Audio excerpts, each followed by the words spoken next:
우리가 저편으로 건너가자라는 제목으로 함께 말씀을 나누겠습니다. 예수님께서 제자들에게 말씀하셨어요. 우리가 저편으로 건너가자라고 말입니다. 가버나움에서 사람들을 가르치고 많은 일들을 하신 예수님께서 갑자기 제자들에게 우리가 저편으로 건너가자고 말씀하신 거예요. 35절입니다. 함께 읽습니다. 그날 저물 때에 제자들에게 이르시되 우리가 저편으로 건너가자 하시니, 여기에서 가리키는 저편은 거라사 지역을 말하는데요. 그곳에 가기 위해서는 갈릴리 호수를 건너야 했습니다. 이 호수의 크기는 남북의 길이가 21km이고요. 동서의 길이가 12km예요. 그리고 사진을 보면 알 수 있듯이 가버나움과 거라사의 거리가 상당히 멀리 떨어져 있습니다.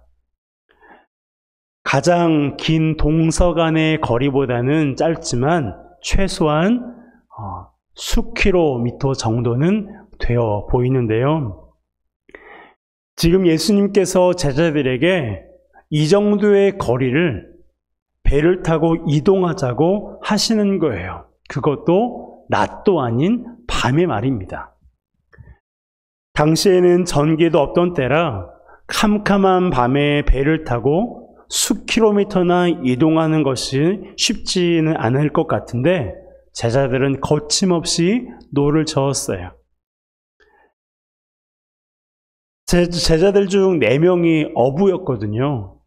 이 사람들은 보통 저녁 시간에 고기를 잡았기 때문에 밤중에 배를 타고 건너는 일은 익숙한 일이었습니다. 그렇게 예수님이 타신 배를 포함한 여러 척의 배가 동시에 가버나움을 떠나 거라사 지역으로 출발했어요. 우리가 저편으로 건너가자라는 예수님의 이 한 말씀에 그들이 순종하여 따라간 것입니다. 그런데요, 예수님이 하신 말씀을 자세히 보면 나는 저편으로 건너갈 거야 라고 말씀하지 않으시고 우리가 저편으로 건너가자고 말씀하셨어요. 사실 저편인 거라사 지역에는 예수님만 건너가셔도 충분했습니다. 예수님이 그곳에서 2명의 귀신 들린 사람들을 고치셨는데 그때 제자들은 아무 일도 하지 않았거든요. 그러니 예수님만 건너갔다 오셔도 될 텐데 예수님은 우리가 저편으로 건너가자고 말씀하셨어요. 우리에게도 마찬가지예요. 주님은 우리가 아니어도 스스로 모든 것을 하실 수 있는 분입니다. 그런데도 예수님께서는 저와 여러분에게 저편으로 건너가자고 말씀하시는 거예요. 이때 예수님은요, 건너갈까?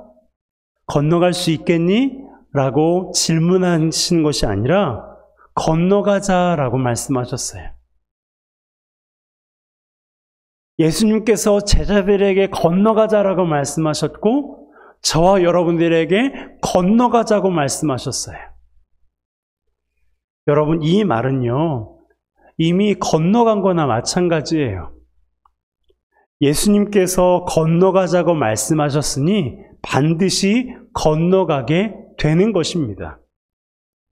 중간에 무슨 일이 일어날 수도 있겠지만 예수님께서 여기에서 저편으로 건너가자고 말씀하셨으니 반드시 그렇게 되는 거예요. 예수님께서 말씀하시면 항상 그대로 되었잖아요.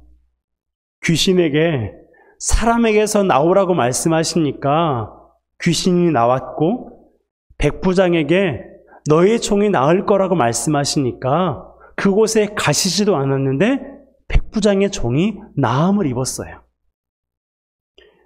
세금 낼 돈이 없는 베드로에게 물고기를 잡아서 입을 열면 거기에 돈이 있을 거라고 말씀하셨는데 실제로 그렇게 되었습니다. 이처럼 예수님이 하신 말씀은 반드시 이루어져요. 그러니 예수님이 건너가자라고 말씀하셨으니 반드시 건너가게 되는 거예요. 예수님께서 고침받을 거야 라고 말씀하시면 고침받는 거예요. 예수님께서 재건될 거야 라고 말씀하시면 재건되는 거예요. 과정은 있겠지만 예수님의 말씀은 온전히 이루어지는 것입니다.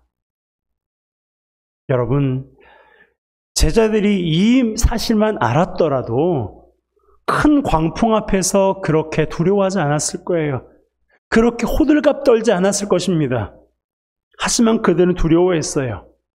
두려움의 이유가 겉으로는 큰 광풍 때문인 것처럼 보이지만 실제로는 믿음이 없었기 때문이에요.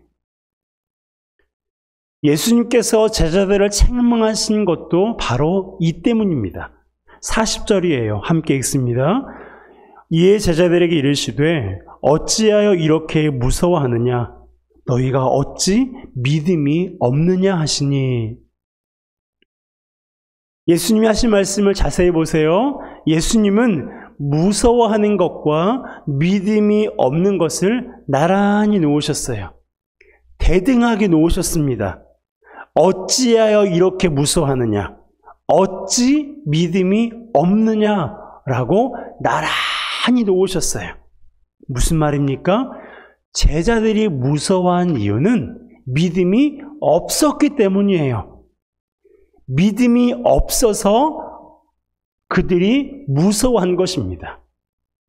그렇다면 제자들에게는 어떤 믿음이 없었던 걸까요? 예수님께서 광풍을 잠잠하게 하실 수 있다는 능력이 있다는 그 믿음이 없었던 걸까요?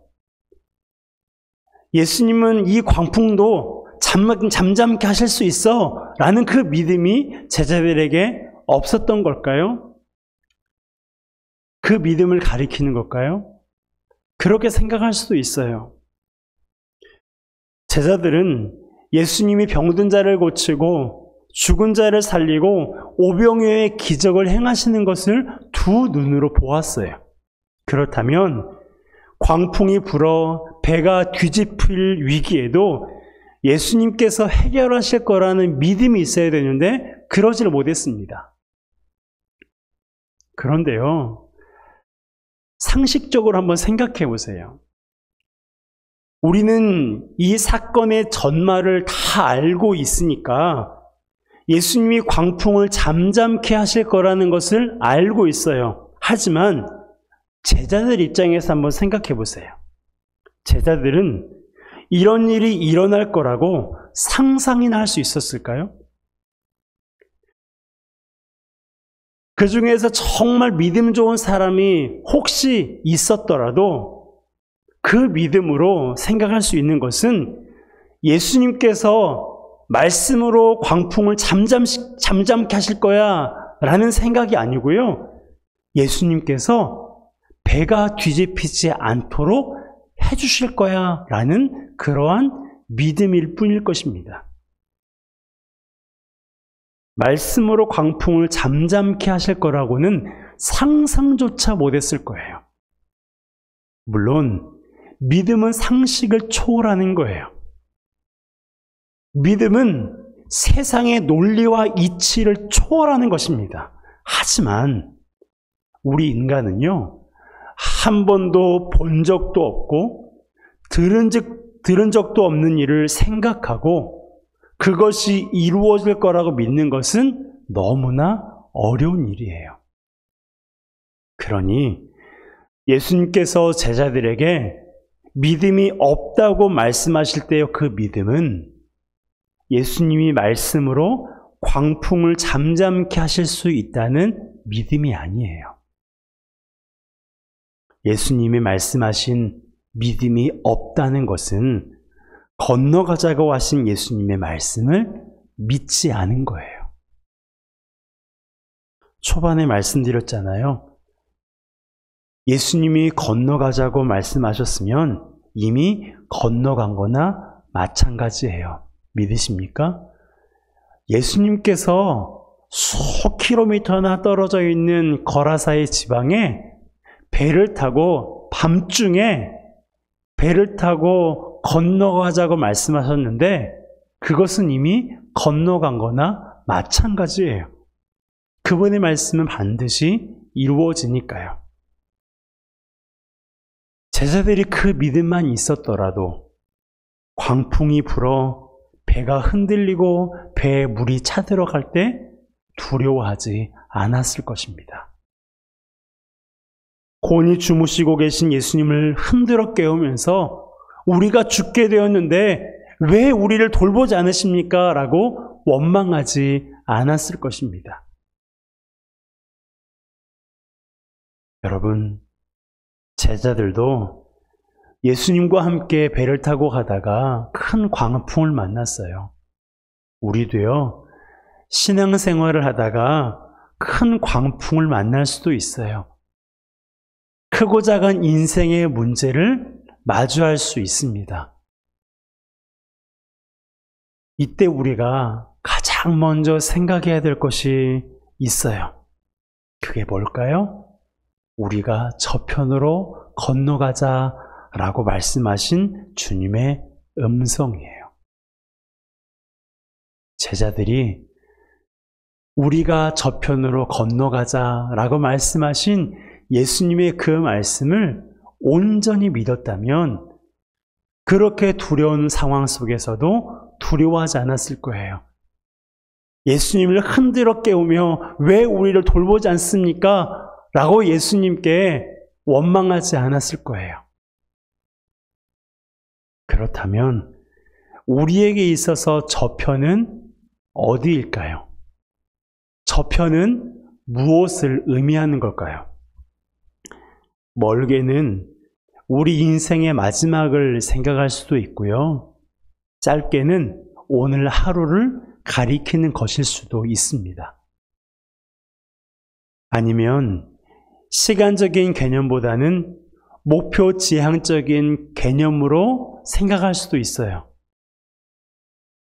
올해 우리 교회에 고등학교에 지나가는 친구가 2명 있는데요.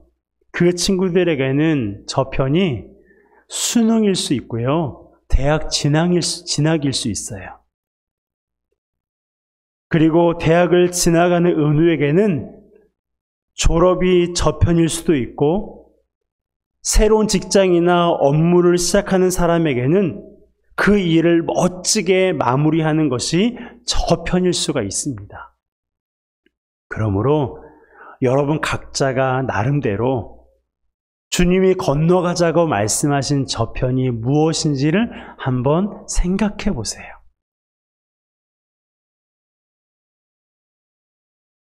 저는 개인적으로 이 말씀을 준비하면서 저편이라고 묵상하는 것은요, 시간적인 개념이었어요.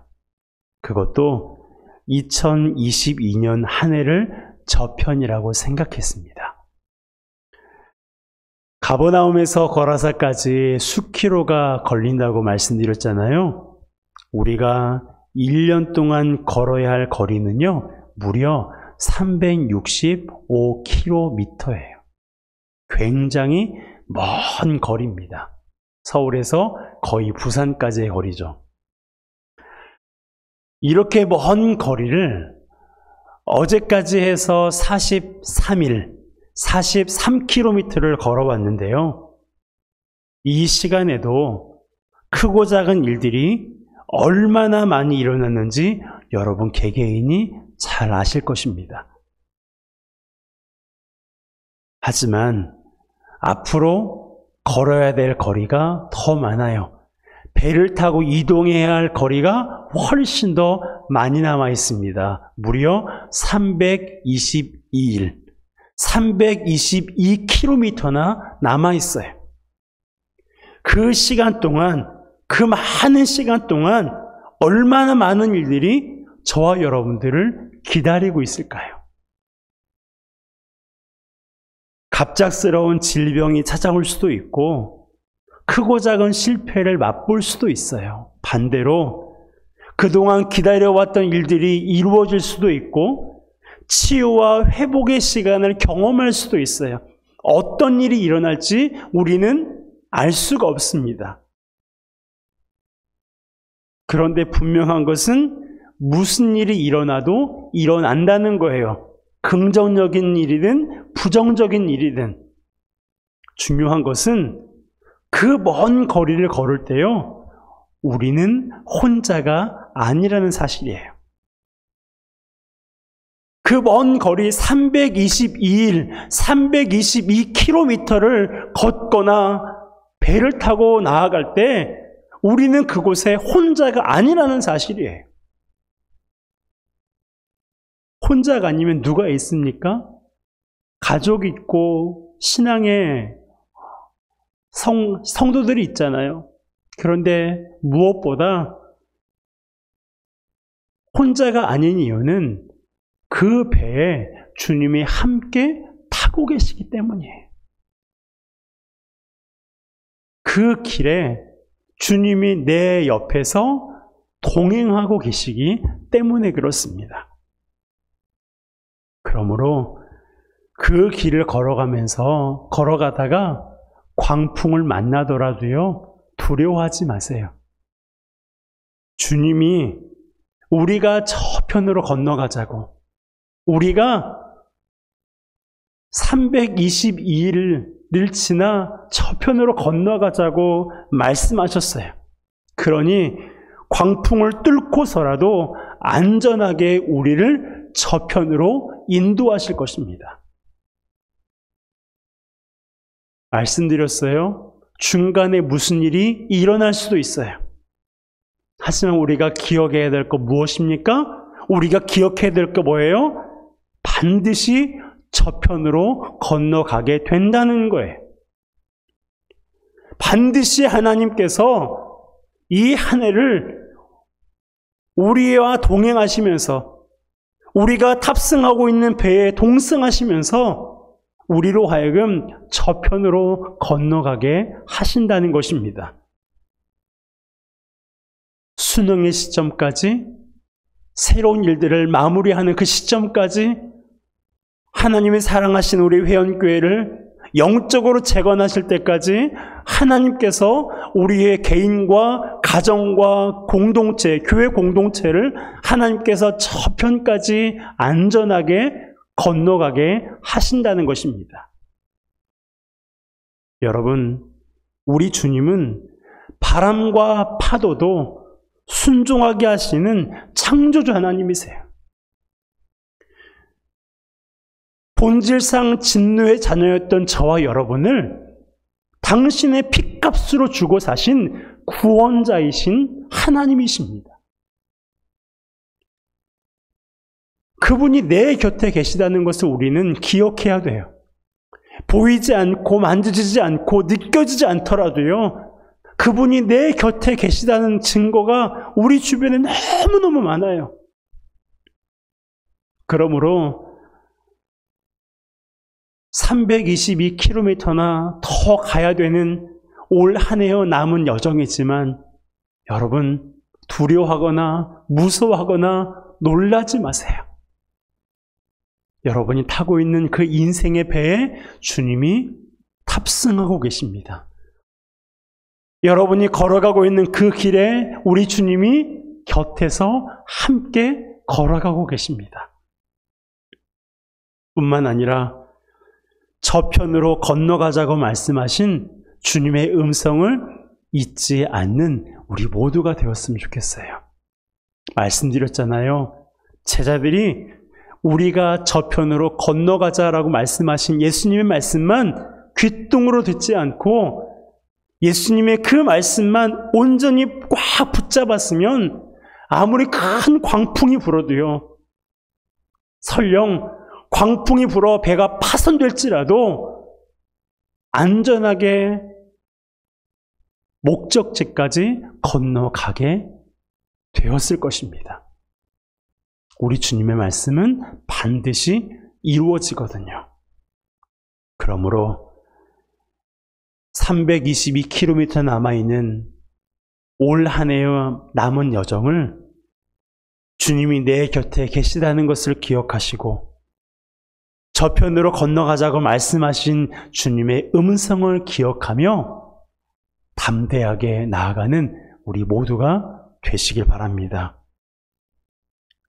그래서 여러분 각자가 생각하는 저편 한번 생각해 보세요.